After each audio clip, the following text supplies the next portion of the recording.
प्रणाम। ओम नमः शिवाय। कैसे आप? आज हम केतु महादशा के बारे में बात करेंगे।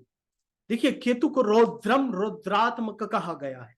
आखिर इसके पीछे क्या कारण हो सकता है? राहु भ्रम निर्माण करता है और उसी भ्रम में व्यक्ति को रखता भी है। लेकिन केतु जो है इसके ठीक विपरीत है। केतु भ्रम को दूर करता है और उस व्यक्ति के समक्ष रियलिटी प्रस्तुत करता है कि आखिर रियलिटी क्या है, वो केतु दिखाता है। लेकिन केतु की जो प्रोसेस है रियलिटी दिखाने की, वो बड़ी खतरनाक होती है, यानी कि इंसान को हिला देता है। केतु पहले तो व्यक्ति का ईगो हर्ट करता है और उसके समक्ष ऐसी विपरीत परिस्थिति खड़ी करता है कि जो व्यक्ति है, जो जातक है, वो पूरा हिल जाता है कि उसे पता ही नहीं चलता कि आखिर उसके साथ क्या हो रहा है। जो जो लोग थे उसके साथ, या जिन लोगों को वो अपना समझता था, वही लोग उसके विरुद्ध खड़े हो गए हैं। ऐसी परिस्थिति निर्माण होती है। कई सारे ऐसे सिचुएशंस आते हैं, तब उससे पता चलता है कि आखिर रियलिटी क्या है।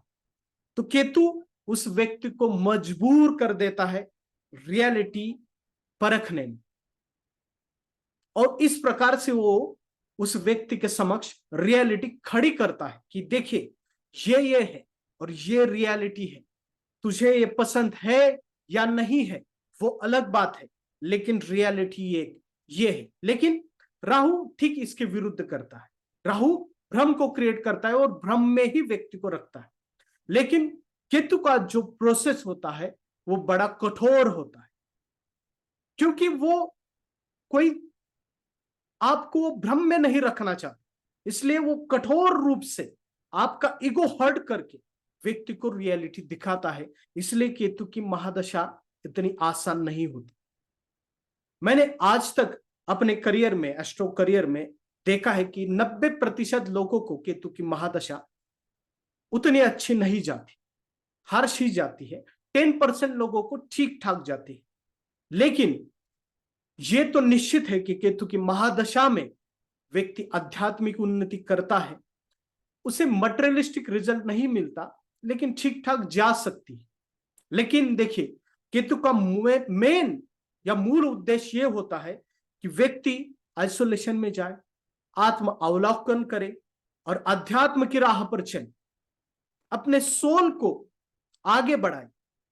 आगे बढ़ाए मतलब उन्नत करे अपने सोल को, अपने व्यक्तित्व को सुधारे, अपने विचारों को सुधारे। इसलिए केतु महादशा में व्यक्ति की आध्यात्मिक वैचारिक उन्नति होती है, मटेरियलिस्टिक उन्नति नहीं होती। तो इस प्रकार से केतु महादशा को देखना चाहिए। तो आज हम जानेंगे प्रैक्टिकल एग्जाम्पल के माध्यम से कि आखिर केतु की महादशा किस प्रकार से जाती है। लेकिन एक बात को यहां पर याद रखिए कि केतु महादशा के बारे में यह कहा जाता है कि जब भी केतु की महादशा शुरुआत होती है, तो गत जन्म के, यानी कि पिछले जन्म के जो बैड कर्मास होते हैं, यानी कि कुकर्मास, वो एक्टिवेट हो जाते। तो इसलिए कहीं ना कहीं तो केतु की महादशा व्यक्ति को झंझोड़ कर रख देती, खिला देती है पूर्ण रूप से। तो किस प्रकार से, ये हम प्रैक्टिकल एग्जाम्पल के माध्यम से देखेंगे। तो पहला एग्जाम्पल यहां पर देखिए। तो इस एग्जाम्पल में देखिए, तो आपको किस प्रकार से देखना है। देखिए, आपको केतु महादशा में केतु का नक्षत्र स्वामी भी देखना है, डिस्पोजिटर भी देखना है, D60 में भी देखना है। और खास तौर पर बड़ी नकारात्मक कब जाती है, जब केतु का संबंध अष्टम भाव से या व्यय भाव से आता है, तो बड़ी ही खतरनाक जा सकती। खतरनाक मतलब कि लॉसेस हो सकते हैं। ऐसी विपरीत परिस्थिति व्यक्ति की समक्ष खड़ी होती है कि व्यक्ति हिल जाता है। तो यहां पर देखिए कि यहां पर सन और केतु 11th हाउस में विराजमान है। यहां पर अगर आप देखेंगे तो सन और केतु, यहां पर देखिए सन और केतु 11th हाउस में, तो ये तो पहले देखा जाए तो एक ग्रहण योग है। और यहां पर जो सन है वो 8th लॉर्ड है। तो यानी कि कहीं ना कहीं तो केतु का संबंध 8th हाउस से यहां पर आ चुका है। दूसरा, अगर यहां पर देखेंगे तो केतु और सैटर्न का कंजंक्शन भी है। कैसे?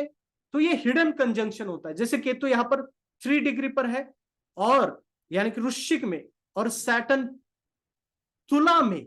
सैटर्न कहीं ना कहीं तो 27 डिग्री पर होने के कारण इनके बीच में सिर्फ 6 डिग्री का अंतर होने के कारण कहीं ना कहीं तो ये कंजंक्शन में भी आ जाता है।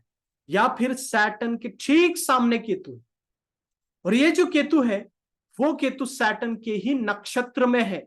यानी कि केतु का संबंध 8th हाउस से हो गया, सैटर्न से हो गया, 2nd हाउस से हो गया, और 10th हाउस से हो गया।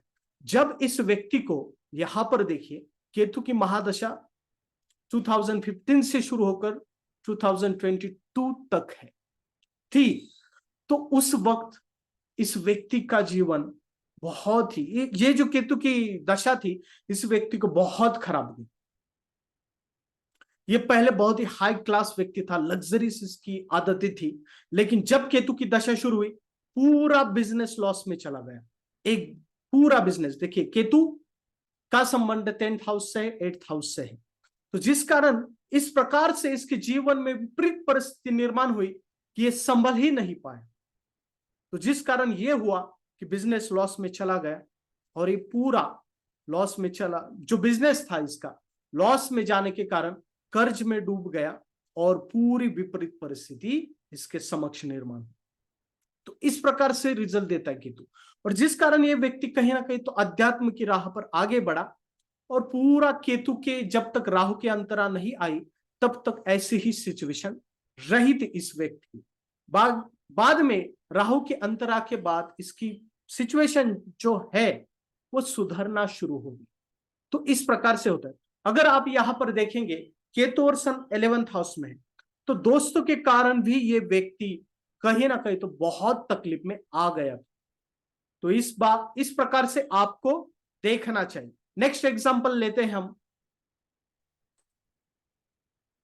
यहां पर देखिए केतु 9th हाउस में है, और खुद केतु के ही नक्षत्र में है, लेकिन केतु का जो डिस्पोजिटर है मार्स वो 12th हाउस में है। तो इस व्यक्ति का हुआ क्या, 9th हाउस में होने के कारण शुरुआती दिनों में ठीक गई, लेकिन जैसे एक 4-5 महीने गुजरे केतु महादशा के, उसके बाद लॉसेस होना शुरू हो गए, बिजनेस में लॉसेस आना शुरू हो गए। देखिए 12th हाउस का कनेक्शन है, इसलिए बिजनेस में लॉसेस आना शुरू हो गए। जो विरोधी थे बिजनेस में वो एक्टिवेट हो गए और इसके ऊपर हावी हो गए। तो विरोधियों के कारण यानी कि कंपटीशन के कारण इसके पास जो प्रोजेक्ट थे वो चले गए, और जिस कारण इस व्यक्ति को बहुत सारा लॉस झेलना पड़ा, मानहानि भी हुई, बहुत सारी चीजें हुई। तो आप देखिए यहां पर केतु का किस प्रकार से रोल होता है। अगर आप D60 में देखेंगे, यहां पर देखते हैं हम D60 में, देखिए केतु मून 10th हाउस में, आपको कहीं ना कहीं तो ऐसी जो कुंडलियां होती है उसमें आपको D60 में केतु कहीं ना कहीं तो मेलिफिक दिखा। मेलिफिक मतलब मून के साथ, सन के साथ, या सैटर्न के साथ, या मार्स के साथ आपको दिखाई देगा। और दूसरी सबसे महत्वपूर्ण बात यहां पर मैं बताना चाहूंगा आपको, D60 में आप केतु का अवश्य ही देखिए। अगर D60 में केतु मून, केतु सन, मार्स केतु, सैटर्न केतु के साथ है, तो कहीं ना कहीं तो ये नकारात्मक परिस्थिति अवश्य ही निर्माण करता है ज्यादा तौर पर। तो इस व्यक्ति को मानसिक तौर पर बहुत परेशानी हुई। तो यहां पर देखिए D60 में केतु मून। नेक्स्ट एग्जाम्पल की तरफ हम जाते हैं। ये देखिए अभी हम अलग तरीके से देखते हैं। यहां पर अभी तक हमने केतु को देखा, लेकिन जो ग्रह केतु के नक्षत्र में होते हैं वो भी कहीं ना कहीं तो ब्लॉकेज लगा देते। किस प्रकार से, यहां पर देखिए मून इस व्यक्ति का केतु के नक्षत्र में है, और मून का नक्षत्र स्वामी केतु 2nd हाउस में केतु और सैटर्न के कंजंक्शन में है। ओके, और D60 में देखिए मून और केतु कंजंक्शन है। तो जब इस व्यक्ति को यहां पर दशा पैटर्न को देखिए, मून की दशा आरंभ हुई 2015 से, जैसे ही मून की दशा आरंभ हुई इसके लॉसेस होना शुरू हो गए, उससे फाइनेंशियली ब्लॉकेज आना शुरुआत हुई। देखिए मून व्यय भाव में तो है, 12th हाउस में है, लेकिन जो उसका नक्षत्र स्वामी है केतु वो 2nd हाउस में है सैटर्न के साथ, तो फाइनेंशियल ब्लॉकेज लगना इसे आरंभ हुआ, और जिस कारण इसका बिजनेस भी कोलैप्स। तो इस प्रकार से भी आपको देखना है केतु की महादशा तो है ही, लेकिन जो ग्रह केतु के नक्षत्र में है उनकी महादशा को भी ठीक ठीक से एनालिसिस करना है। ये भी आप यहां पर याद रखिए, क्योंकि यहां पर मून केतु के नक्षत्र में है, लेकिन वो केतु सैटर्न कंजंक्शन में भी है, केतु सैटर्न। और यहां पर भी देखिए आप D60 में मून और केतु का यहां पर कंजंक्शन है। तो इस प्रकार से आपको देखना चाहिए, हर एक चीज बड़ी बड़ी बारीकी से आपको देखना पड़ता है। तो देखिए, ज्योतिष सीखना अलग बात है और ज्योतिष की प्रैक्टिस करना अलग बात होती है, इसलिए आपको माइक्रो लेवल पर जाकर एनालिसिस करना पड़ता है। अब हम देखेंगे एक एग्जाम्पल जो सामाजिक तौर पर महाराष्ट्र के पूर्व मुख्यमंत्री देवेंद्र फडणवीस जी की कुंडली है। और जब आप अगर आप यहां पर देखेंगे, ये मैं आपके समक्ष रखना चाहूंगा कि बहुत सारे लोग शायद जो परिस्थिति खड़ी हुई थी लगभग 2019 में जब महाराष्ट्र का इलेक्शन हुआ था, तभी और उसके ही ठीक आसपास देवेंद्र फडणवीस को केतु की महादशा आरंभ हुई थी 2018 में। तो तब से ही 2018 से मतलब दिसंबर 2017 में आरंभ हुई, मतलब 2018 में, तो तब से ही देवेंद्र फडणवीस का डाउनफॉल शुरू हुआ।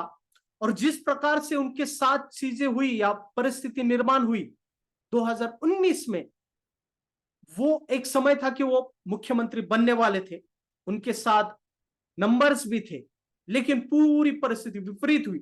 जिन लोगों पर उन्होंने भरोसा किया था, उद्धव ठाकरे जी वो या कोई भी, उन्होंने उनका भरोसा तोड़ा और केतु ने रियलिटी दिखा दी उनके सामने, और बड़ी हार्श तरीके, क्योंकि उनको अपमानित होना पड़ा।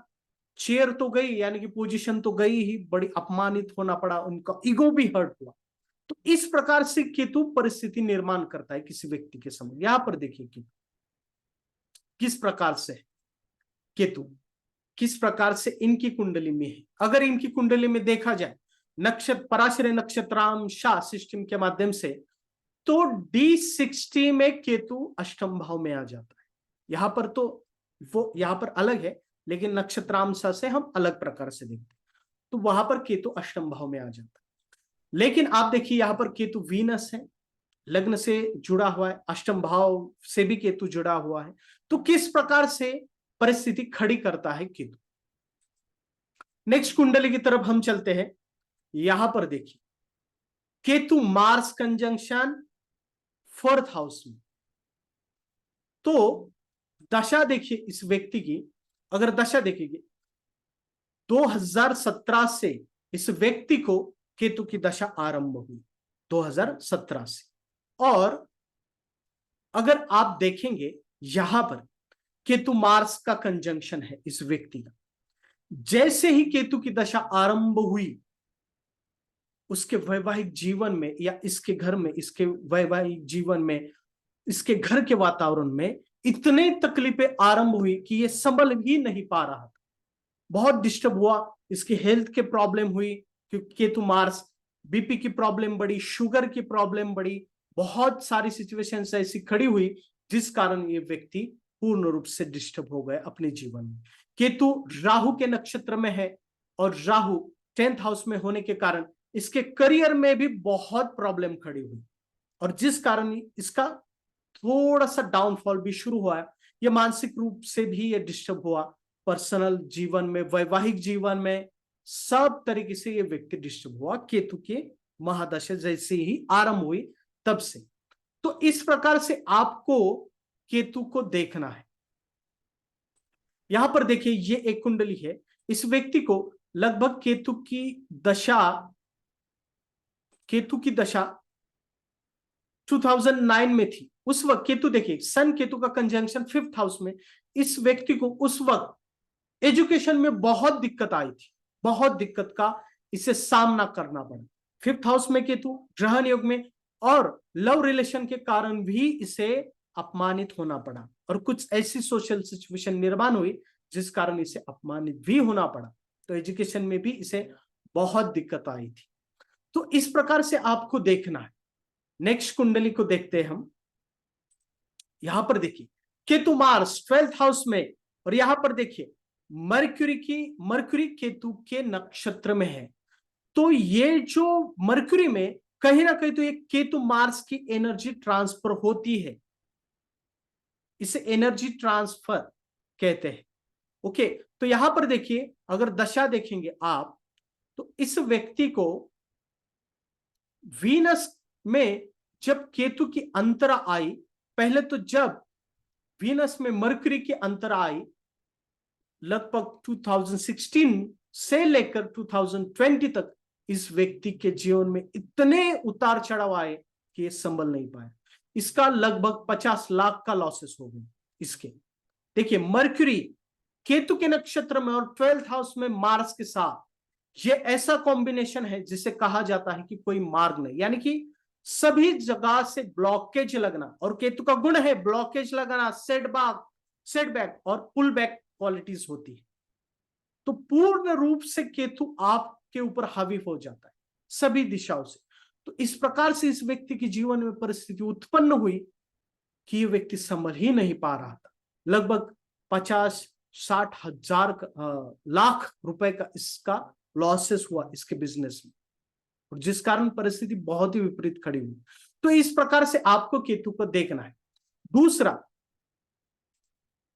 केतु के बारे में जब भी आप एनालिसिस करें तो एक बात का याद रखिए, जब भी कोई पॉजिटिव प्लैनेट्स केतु के एस्पेक्ट करता है, चाहे वो मून हो, चाहे वो जुपिटर हो, चाहे वो वीनस हो, तो उसका आर्टिस्टिक नेचर बढ़ जाता है। ऐसे व्यक्ति में पॉजिटिव प्लैनेट्स के एस्पेक्ट के कारण केतु कहीं ना कहीं थोड़ा बहुत पॉजिटिव हो जाता है, और कहीं ना कहीं तो उसकी आर्टिस्टिक सेंस बढ़ सकती है। ओके, तो इस प्रकार से होता है। और दूसरा, केतु की दशा बहुत बार आध्यात्मिक और मानसिक तौर पर ठीक जाती है, यानी कि वैचारिक स्वरूप में अच्छी जा सकती है, लेकिन मटेरियलिक जो यानी कि पैसों के मामले में इतनी अच्छी नहीं जाती। यानी कि केतु की दशा में उतना एक्सपेक्टेशन नहीं करना चाहिए। केतु की दशा में व्यक्ति जितना आइसोलेशन में रहे, खुद के ऊपर काम करे, खुद की व्यक्तित्व के ऊपर आइसोलेशन में जाना चाहिए, मेडिटेशन करना चाहिए, तो ये केतु की दशा बहुत अच्छी जा सकती है। आखिर फिर प्रश्न उत्पन्न होता है कि रेमेडीज क्या करें। तो केतु में देखिए लघु रुद्र अभिषेक सबसे अच्छा काम करता है। दूसरा, बजरंग बाण हनुमान जी की रेमेडी, और तीसरा गणेश जी की रेमेडीज बहुत अच्छी काम करती है। बजरंग बाण बहुत ही अच्छा है, इसे हर दिन पढ़ना चाहिए जिनको केतु की महादशा या अंतरदशा है उन लोगों ने, और जितनी ज्यादा बार वो पढ़ेंगे उतना उनके लिए बेहतर हो सकता है। तो इसलिए केतु की दशा कुछ ही लोगों के लिए अच्छी जा सकती है, लेकिन बहुत ही अच्छी प्लानिंग करनी चाहिए। किसी मोह में नहीं आना चाहिए केतु की दशा में, खास तौर पर जब अष्टम भाव और 12th हाउस से संबंधित हो तब। आज के लिए बस इतना ही, फिर मिलते हैं किसी अच्छे वीडियो को लेकर। आज ही चैनल को सब्सक्राइब कीजिए ऐसे अच्छे वीडियो के लिए। प्रणाम, ओम नमः शिवाय।